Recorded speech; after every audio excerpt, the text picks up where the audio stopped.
Hi, welcome to SBCU, and we're here to talk about the Specialized Crave.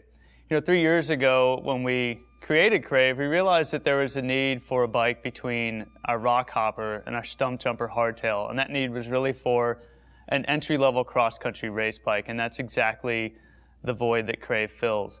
So back when we started this project, we tapped Ned Overend to really help us develop a bike that was going to be raceable, deliver performance, but was actually going to be accessible and approachable for that entry-level rider. And so I'm going to walk you through the frame, the geometry, and some of the tech highlights that deliver on that entry-level cross-country race performance. So let's talk about the frame. So the goal of this project was really to deliver a frame that was going to be stiff and efficient, but that was also going to be comfortable and compliant to ride for an extended period of time.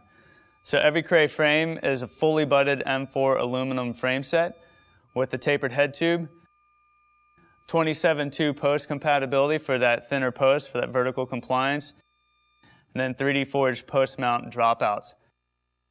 I think probably what I'm most excited about was the performance we were able to put into this frame just from the tube manipulation.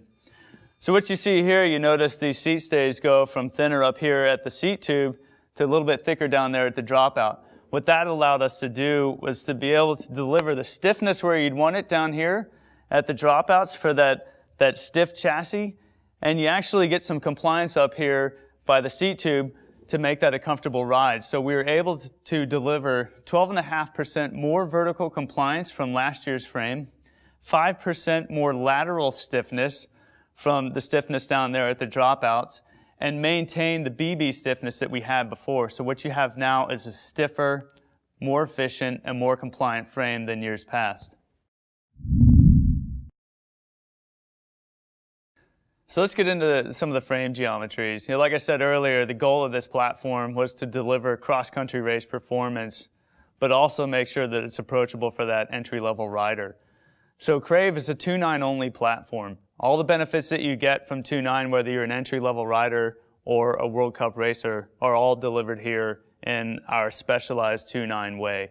So Crave delivers on that specialized XC 2.9er geometry with a roomy top tube, a low BB, and shorter chainstays. But Crave has what I like to call neutral cross-country race geometry, and that's by putting the rider more in the center of the chassis rather than over the front for someone who might be an aggressive World Cup cross-country racer. And so we do that by putting a slightly shorter stem on Crave than we would, say, a stump jumper hardtail to keep that rider weight a little more over the center. We spec a 100mm travel fork on all Crave models rather than a 90mm on a stump jumper, so the handlebar height is a little higher, so the rider position is a little more upright.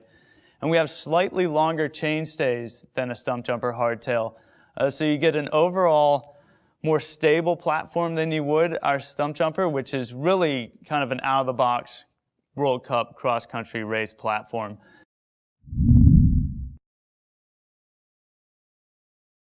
So let's get into some of the spec highlights. So Crave comes with our body geometry grips, the XC Contour grips, and our body geometry saddle. So of course, our body geometry grips are designed to help decrease numbness and take the pressure off of that nerve in the palm that would result in numb hands when you ride for a longer period of time. And then of course, our body geometry saddle to decrease numbness where you really don't want numbness and makes for a much more comfortable ride as well. Crave has 31/8 bar and stem controls, so you have a much bigger bar and stem interface, stiffer and lighter than you would, say, from a 25/4 that you'll see on some lower end bikes. All Crave models have a tapered air-sprung fork. They all have tapered alloy steers, so much lighter than a steel steer. The tapered steer also creates a much stiffer interface at the head tube for more precise steering than, say, a straight 1 1/8 inch steer tube that you'll see on some lower end bikes. And then of course the air spring, two things. One, it's significantly lighter than a coil spring, and it allows the rider to adjust the spring rate for their weight without having to swap out springs. Move down here to the drivetrain. We have our 2x10 drivetrains at all levels of Crave. And it's very similar to what you see at the high end, say on Epic or Stump Jumper hardtail. and that 36-22 gearing that you see on those bikes as well. That's 29er gearing that we spec on all bikes. And so this shares a lot of what you see at the high-end race level. We also spec clutch type rear derailleurs on all models. And so what that is that's like Shimano's Plus system here that decreases the amount of movement that you get from the rear derailleur. So it minimizes the chain slap. It creates a much quieter ride, but it's also much more reliable because the chain isn't hopping all around. And then the tires. We spec a ground control in the front and a fast track in the rear.